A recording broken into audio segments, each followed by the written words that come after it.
Well, greetings and welcome everyone to another episode of Karl's Spirits. And here on Karl's Spirits, we examine America's native spirit, bourbon.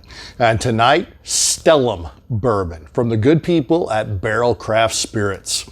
Stellum Bourbon tonight on Karl's Spirits. So this is a product of Barrel Craft Spirits, as I just mentioned. Came out in March of 2021. So this is a relatively young expression, if you will, from Barrel. Now, this is the same company that has brought us a lot of great releases in barrel bourbon, several wonderful expressions. Whereas Barrel is a limited release. So it's batched specifically, it's named, sold, it's gone forever. Stellum has been created by the same people to be more of a continual release using the same flavors, same everything. So it should always be available, and it's always going to be a little bit easier on the pocketbook. A lot of those barrel bourbons were coming in the $90 to $100 range. This comes in at about half of that. The founder of Barrel Craft Spirits, Joe Beatrice, has said about Stellum that they want to, and I'm going to quote, create and celebrate the modern day whiskey drinker. And we wanted to create a brand that brings American whiskey into the modern age with simple, elegant blends and barrels selected with care and intention. Okay, that's fair enough. That's great intention. But what about the juice? Well, like Barrel Craft Spirits and all those barrel bourbons that many people really enjoy, Stellum is actually a blend of several bourbons.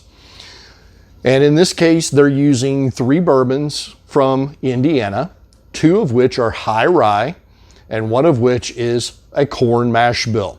So essentially, without saying so, but they're really indicating that these are MGP releases. So we've got 3 juices from MGP that are then going to be mixed with older barrels from Kentucky and Tennessee. So we've got barrels from Kentucky, Tennessee, and Indiana all going together. So we've got at least 5 different bourbons mixed in this one bottle. At least 5. There may be more, we don't know. So there is no mash bill that provides what this is because, frankly, it is a blend.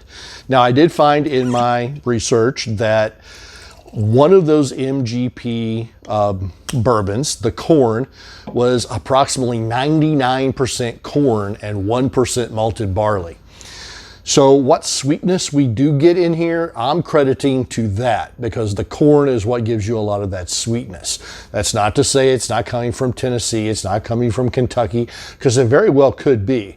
But I really think that you have a full 1/5 of your bourbon being almost predominantly corn. This is going to give you that sweetness. There's also no age statement. Supposedly the Indiana bourbons have about a 5 to 6 year life, whereas some of the Kentuckys even go as high as 14 to 16 year.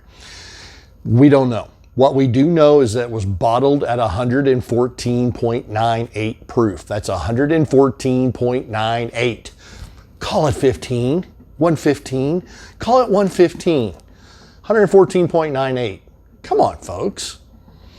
So in the glass, it is a beautiful gold amber color. Now, it also has really thick, incredibly sticky lines. You swirl it in the glass and you really don't see it right away. But those lines coalesce on the sides and they really are going to stick to it. There's not a lot of drops or legs running down that glass.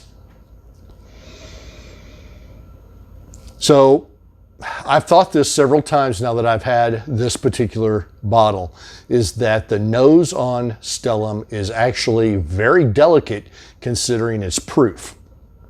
At almost 115 proof, this has a really delicate nose. It's got a very light honeysuckle. It's got a dry, kind of oaky sawdust aroma, and it does have some alcohol to it. So you The three big notes I really get are that alcohol, that light honeysuckle, and dry oaky sawdust. The good thing, in my opinion, is that that honeysuckle and oak sawdust really come over the top of that alcohol. So the alcohol is there, but maybe not quite as noticeable as it should be. Let's go ahead and take a taste.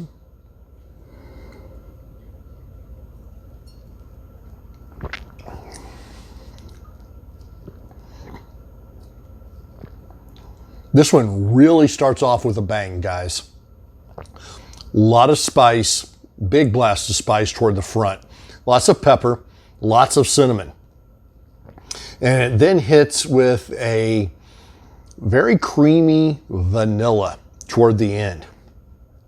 It has a what I would call an oily mouthfeel that's quite pleasant, but it is not overpowering at all. The end is sweeter than the front. I get a lot of creamy vanillas, some caramel toward the back, and there's also some real smoky notes, and I would call that almost a tobacco smoke, if you will. This is actually kind of confusing for me because generally speaking, when I taste bourbons, I get the sweet in the front of the palate, and I get toward the back of the palate the spice. This is exactly the opposite. So I don't know quite how that works, or if I'm just on a wrong day. Who knows? The finish. Finish is dry. It is spicy. And I'm going to say it lasts a medium amount of time. It doesn't linger, but it also doesn't just get up and run away either. So it's just kind of there. It's spicy. It is not unpleasant. I would call it a sweet cinnamon. I'm going to be really upfront. The first time I tried Stellum, I was completely and totally underwhelmed. I'm going to say that again. I was underwhelmed. I really like high-proof bourbons. I drink high-proof bourbons on a fairly regular basis.